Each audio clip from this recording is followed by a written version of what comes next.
We've all been told that big ideas are impossible. Start your sentence with, "I know this sounds crazy, but I was thinking," and you'll be cut off before you can even explain your vision and why it's revolutionary. The purity of our dreams gets corrupted when it meets the reality of other people's experiences. It's not going to work, they say. It's not the right time. We don't have the money. Somebody else could do it better. And if it's not someone else shooting you down, we often do it to ourselves, dismissing our own ideas before even uttering them out loud. And yet, most great businesses, products, and causes were deemed completely absurd and impractical notions at the outset. We're here to tell you that there's never a bad time for a crazy idea. But there's also never a good time to start a business. We certainly didn't begin ours during one. Summit Series was originally a conference series and a community of young, ambitious thinkers trying to begin their professional lives in the aftermath of the global financial crisis, both burdened by the instability of this new world and blessed with the opportunity to create something new in its wake. Over the coming decade, it would develop into a multidisciplinary festival, attracting international leaders, pioneering entrepreneurs, and creative luminaries. But at the start, everyone told us we were crazy to dream that big.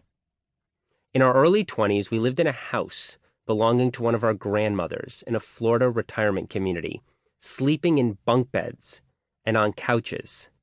Later that year, we were the first organization to connect a group of entrepreneurs to the Obama administration during a White House event focused on policy changes to support startup founders.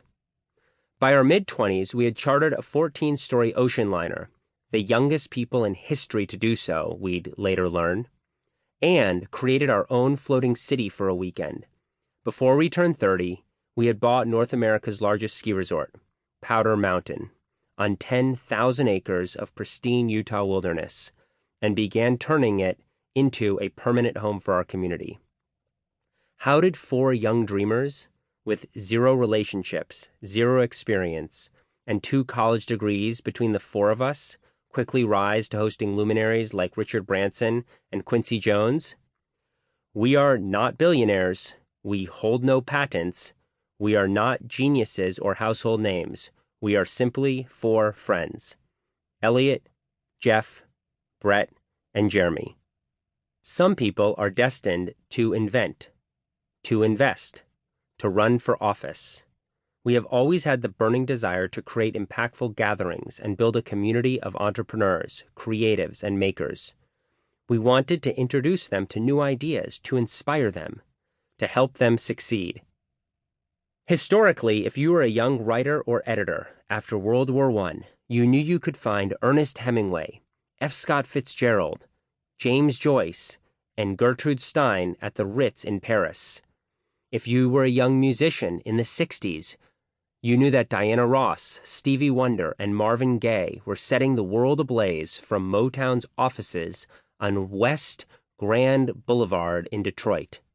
And if you were a young entrepreneur in the decade of innovation that emerged from the rubble left by the greatest recession in a generation, you knew that the people at the heart of that revolution could be found at Summit Series. The strength of our organization stems not from its 4 founders, but from the hands of the remarkable community connected by a common, insatiable desire to create, to share, and to nourish their best selves.